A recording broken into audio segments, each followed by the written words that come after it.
What's up, dogs? What's up, dogs? I'm PG. I'm chillin', and in this video, I'll be making a tier list of all the songs of Drake's new album, For All the Dogs. I recently put out a review of that album, so please check that out. And please check out my channel for more reviews, rankings, and other type of YouTube shorts. If you're a returning viewer, welcome back. If you haven't subscribed to the channel, please hit that subscribe button below. And if you like the video, feel free to like the video. Hit that like button.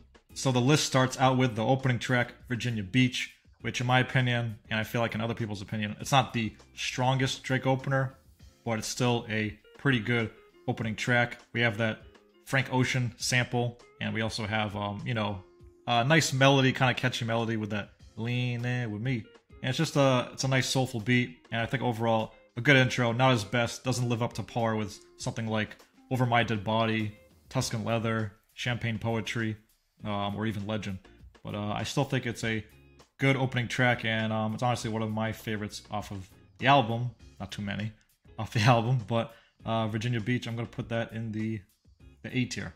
Moving on to Bahama Promises. I don't feel too strongly about most of the R&B tracks on this album, but Bahama Promises, after a few listens, has grown on me. Yeah, I know it's, the complaint for Drake isn't, it's like, okay, Drake, like, big deal for you. A girl's giving you some problems and ruining your Bahamas trip. You could bring multiple women on your trip, or, bring them anywhere and do whatever the hell you want, because you got that type of lifestyle and that type of money. But I think it's kind of a theme that, a lot of people can relate to. Maybe a significant other is kind of killing the vibe of your trip. So, kind of a simple song in that way, but musically, I kind of like it. But it's not one of my favorites, but it is a R&B track that has been slowly growing on me since I've heard it. So I'm going to put Bahama Promises, Bahama B, in the B tier. And now we're on to Tried Our Best, which, again, I have similar feelings with Bahama Promises as I do with this song. Again, it's kind of a nice melody. It kind of did grow on me. In fact, I think probably as far as singing performances go, Drake's one of his most dynamic performances are on this song. Kind of decent melodies as well. And also the story, the theme is kind of the same about, a woman dragging down, his night, and talking about other stories about, this person, kind of interfering with the vibe. So, Tried Our Best. It's kind of a nice track. Again, like I said, similar to Bahama Promises. I'm going to put it, honestly, it's kind of equal to Bahama Promises for me. I'm putting that in a B tier as well. Screw the World interlude. It is indeed an interlude, and it's really, it's this beat that DJ Screw, R.I.P., he chopped and screwed up the Nas If I Ruled the World beat. And actually, it's kind of nice, and I almost wish that Drake had actually, rapped over it, and I was kind of waiting for him to do so. But instead we get this short, minute and a half, not even 2 minute interlude. Just left me wanting more, and at this point, it's more of a skip than anything else. But it is a nice instrumental that he did. I just wish that he had rapped over it. So I'm not saying it's bad, but I just like I said, I wish he rapped over it and perhaps did more with it, or even had better placement in the album. So I'm gonna put Screw the World interlude in the C tier.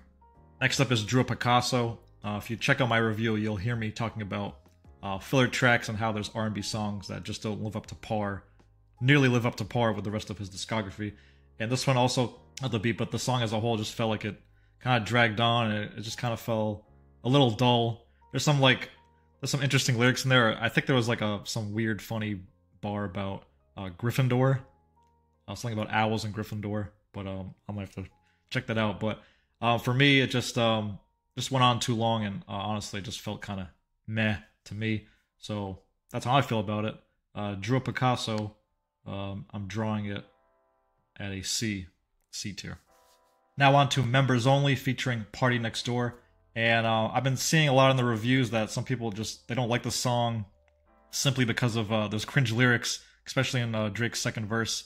That lyric about, I think I'm bi because you're one of the guys. And it's just, that's silly and cringe, but honestly, as a song musically, I think the song is great. And I just love it when Party Next Door, I love it when PND and Drake work together, because I feel like they don't miss. And I don't think they missed on this one either. The whole gangy, that's kind of a funny way of putting it. I kind of like the sentiment of the song though. she's kind of like a friend, or like maybe she's too down with the boys. It's just like, I don't know. I don't mind the sentiment of the song, and I think it works well. And P&D does a good job.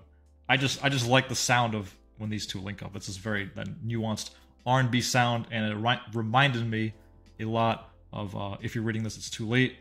And so because of that, and putting some cringe bars aside, I do like Members Only, and I'm gonna put it in an A. I might even honestly I like it a bit more than Virginia Beach, so I'm putting it in an A, and that's how I feel, and I stand by that. And I'm not bi.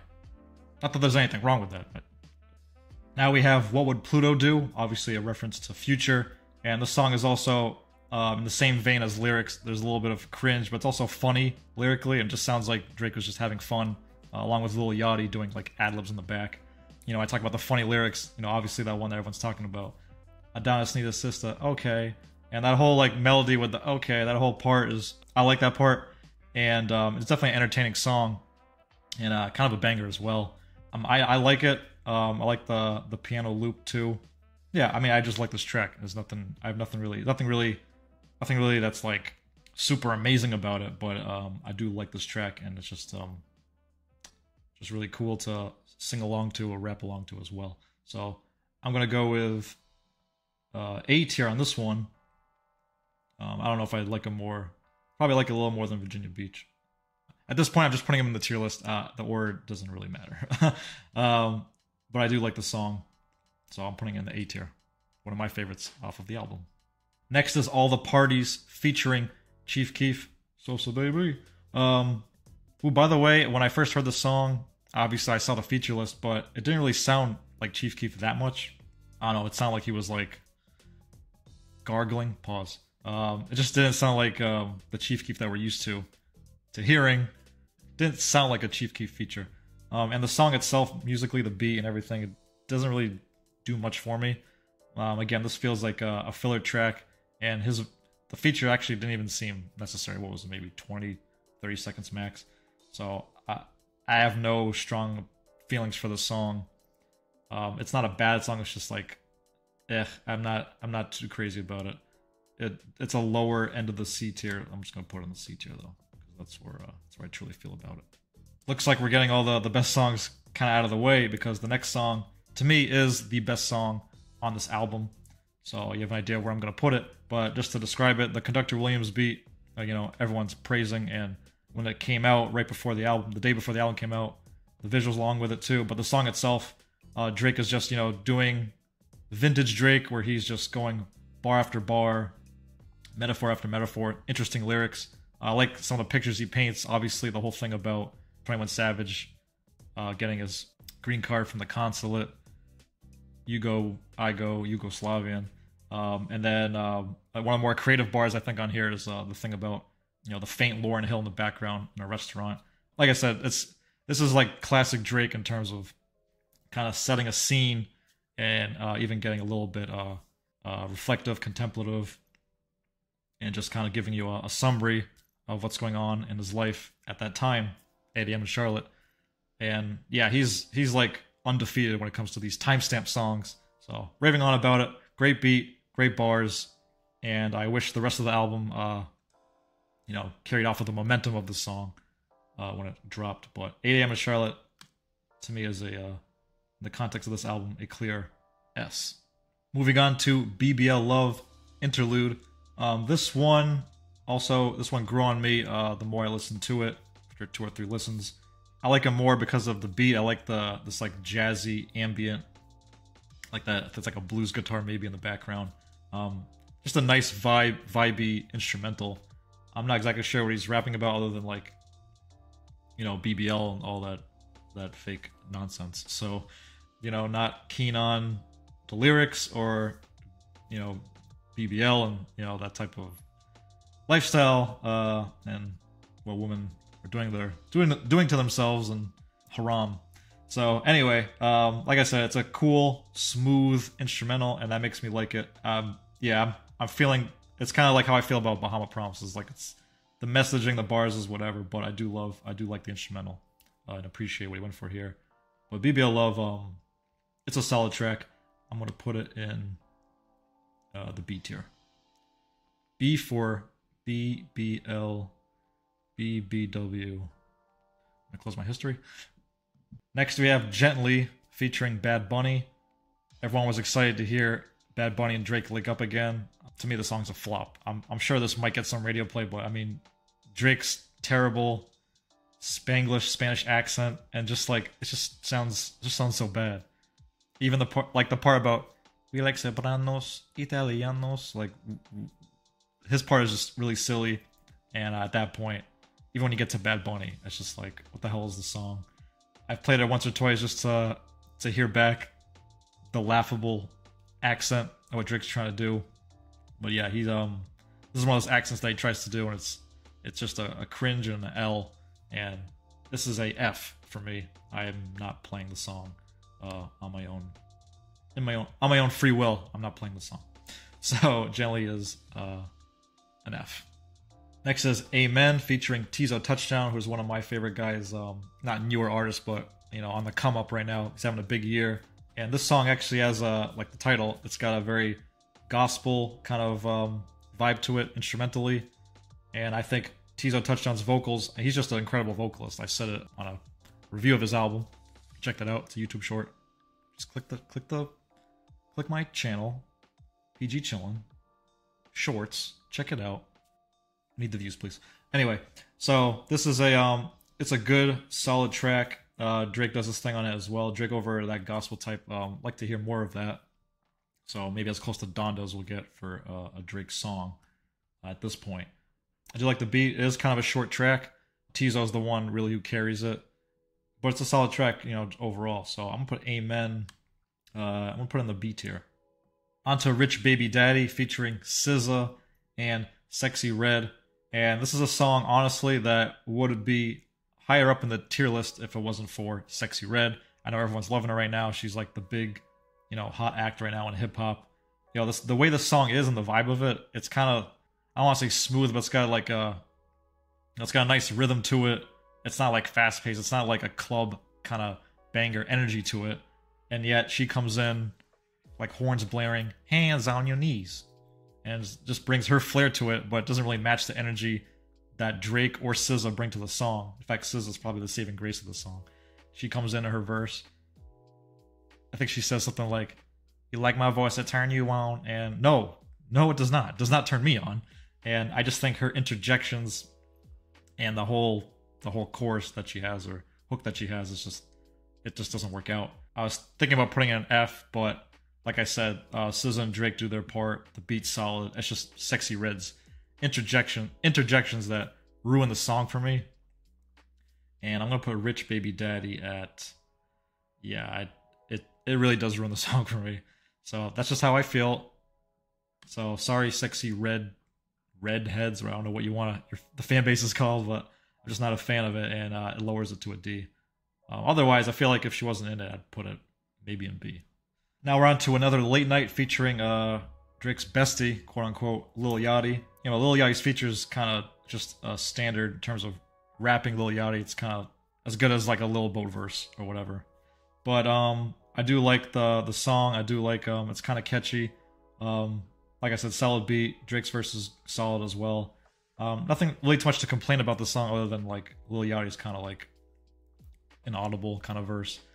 Yeah, I mean it's not bad. I'm not like crazy about it, but there is good chemistry between Drake and Lil Yachty. So I'm gonna put this. It's kind of like the low end of B for me. So I'm gonna put it. It makes the B. We'll say that. Now we're on to Away From Home, which is the second to last track on the album, and it's kind of fitting because this is that reflective, contemplative Drake that we like hearing on his other albums. So vintage Drake in that way.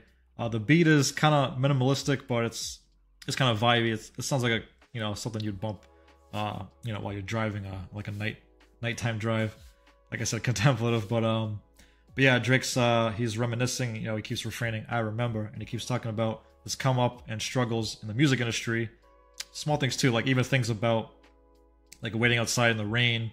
Really, just kind of sounds like he's like begging for for him to get some play on the radio or just some attention with his demo or whatever.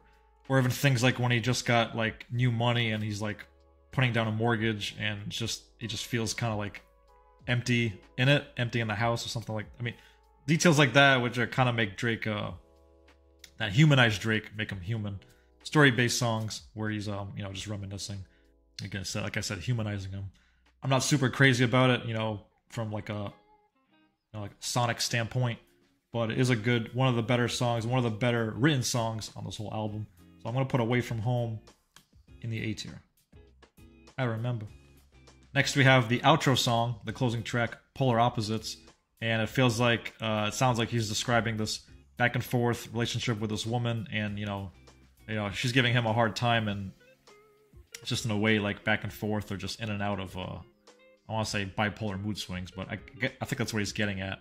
I mean, the beat is kind of cool. Again, it's like a atmospheric R&B track, not his best one. I feel like I may appreciate it more with more plays, because like I was trying to get through the album and it was dragging on. It is a bloated album, and like by the time I got to this last song, I was like tired of listening to the album. But after replaying it, it's kind of got a nice groove to it. Again, it sounds like a song you'd play at night driving. There are some cringe bars in there. There's something about, I've got to pull it up here. You try to grease me, but we're not in Mykonos. Or even like right after that saying, biding my time with you.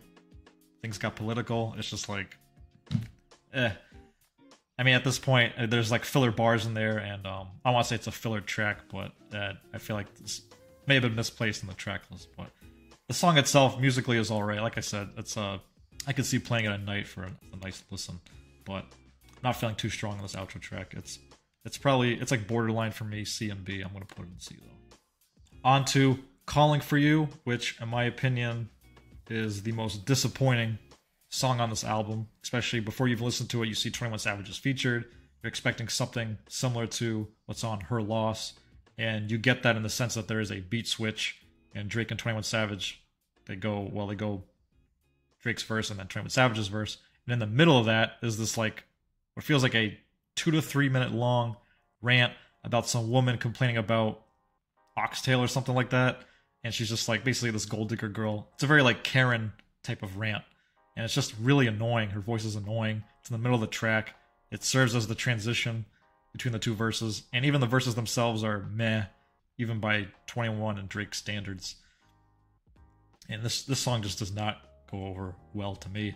I think it may be worse than Gently, but it's definitely in the F tier. I think the song is trash, and it's like Gently, it's a skip for me. So I'm putting Calling for You, the worst collab song for 21 and Drake, and perhaps the worst song on this album, putting it an F. Next is Fear of Heights, and this song, we have that slow intro, and a lot of people think that he's talking about Rihanna, about what could have been, and he also says like anti this, anti, referring to Rihanna's album Anti, and then it just cuts to this very I was said boombastic, but almost like a slight rager beat, and just kind of like just this sped up beat. It almost sounds like there's like scratches in the background as well, but I like it. This actually feels like a song that could have been on Her Loss, just because of the tone and how it goes from slow and then the beat switches up. Kind of feels like what was that song on Her Loss? I think it was BS. No BS. No, it was Major Distribution, where it had that like slow intro. I mean, he was singing there and he's more rapping here, but even so, it has that same feel to it. Not as good, I think, as Major Distribution, but I do like the song, and I like that Drake just has that like menacing energy in the second leg of this track. So I like it, and I'm gonna put Fear of Heights. It's not an S, but it's gonna be in the A tier for me. Next we have Daylight, which follows actually Fear of Heights in the track list. Similar feeling to it. Doesn't have like the slow melodic start to it. It has that Scarface sample, which, I mean, hasn't that been done plenty of times before in the early 2000s? People playing Scarface and MTV Cribs in the background. That was just kind of a corny thing. Just gotta throw that out there. But then after that, we cut to this again, a similar type of energy as Fear of Heights, where Drake has this like menacing energy to him. Again, bit of a rager vibe, bit of like a Yeet, Playboi Carti light version with that beat. Shot him in daylight. Shot him in daylight. And it's like, I don't know, it's kind of like I said, that whole menacing thing that he was trying out for, like that meltdown with Travis Scott kind of energy with the that menacing flow. I don't know, I keep saying menacing, but like it's that type of energy. That's what I could compare it to in terms of Drake's catalog. Obviously, the outro, we have his son Adonis, and the beat switches too for him. I actually wish kind of Drake rapped over the outro beat too. It's kind of this like minimalistic bit of a boom bap beat. And I mean, he's like what is he, like 5 years old, 7 years old, whatever. I like that he's like kind of just rapping like a 5-year-old would, and not like not like Drake wrote something for him.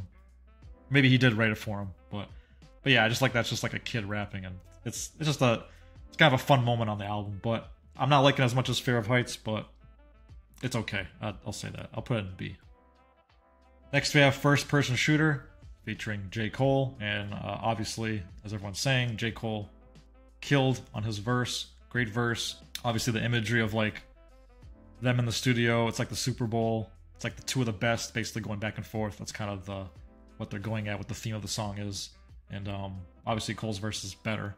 We have the Spider-Man meme bar, you know, that thing about like on Russia applying pressure to Ukrainium. There's just some slick wordplay from J. Cole. He really takes over this track. Even when the beat switched, I mean, Drake's verse at the end, I'm not feeling strongly about. The moment about him like saying he's one away from Michael Jackson, beat it, like that was kind of cool. Would be ironic if this was the song that tied or beat the record. Yeah, definitely a really good track, one of the best on here. Second best on here, I'm putting it in the S.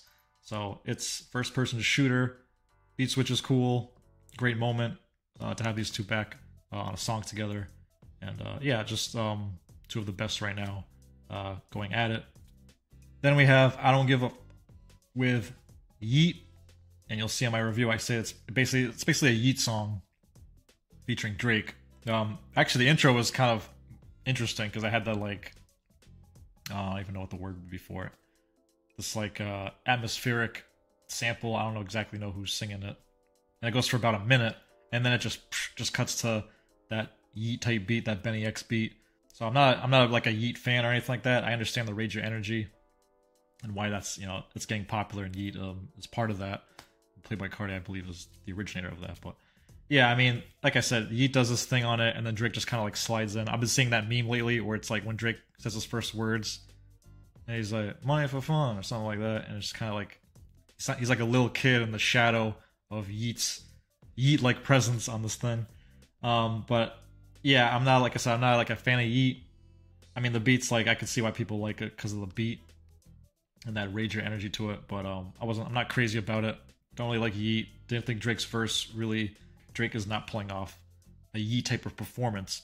So he's just kind of he's putting his own little spin on his verse on the song, but it just sounds like a standard Drake verse, and it's not like a Yeet-like song, Yeet-like verse at all. So I'm not a fan of the song. Again, Yeet fans, like the Sexy Red fans, the Yeet treat, whatever the hell fan base you want to call it, the Yeet retreat, the Yeet skeets, whatever. Yeah, I'm not feeling the song, so I'm putting it in a D. Not really gonna go back to it. Rounding it up here, we have 7969 Santa. Not exactly sure the meaning behind that. This song, again, this song has a meh feeling to it, especially the first half. Like, I think it just seems like a subpar Drake performance. And then after the first 2 minutes, then it cuts to maybe even 3 minutes. It cuts to Tizo Touchdown on the outro, which again, he does this thing on it. That's the best part of the song. And then you go to a Snoop Dogg outro where he's talking about like, you're listening to BARK Radio, and he didn't say it like that, obviously. Yeah, I mean, that whole Bark Radio thing, that theme didn't even like stay put in this album. I think that occurs maybe like 2 or 3 songs here. So this song, the highlight of the song for me is Tizo Touchdown's part, and that's very short. And the first half is bland to me. So I don't think I'm gonna go back to it much at all. This is one of those meh. This is between a C and a D for me, and maybe a hot take, but like I said, I don't care for Drake's part at all, which is most of this track. So I'm putting 7969 in the D category. I'm gonna leave it there. The Bark Radio does nothing for me. It's just Tizo, so that's a small part of the song. And at last, we have the first single that came out before this project released, and that was "Slam You Out" featuring SZA. And I do like the song. A nice little back and forth that Drake and SZA have regarding a relationship, and kind of two sides of that coin. And it flows quite nicely. I do feel like it drags on a little bit long. Especially towards the end, where Drake has that calendar, those calendar bars, and I feel like he used the calendar reference multiple times on this project. Like in First Person Shooter, he had that bar about something like a bad kid between January and November. It's just you and Cole.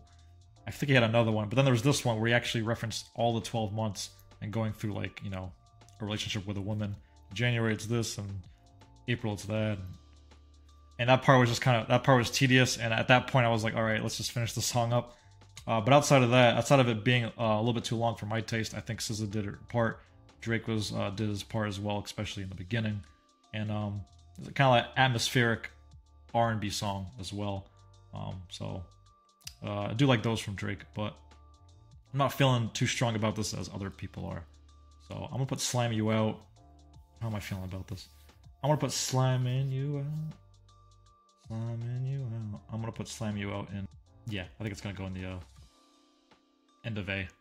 That's how I'm feeling about it. Borderline AB. And there you have it. That is my tier list of Drake's "For All the Dogs" track list, and you can check that out right here. Let me know your thoughts, comments, feedback in the comment section. Let me know where you have put this. What did I get wrong? What did I get right? How do you feel overall about the album?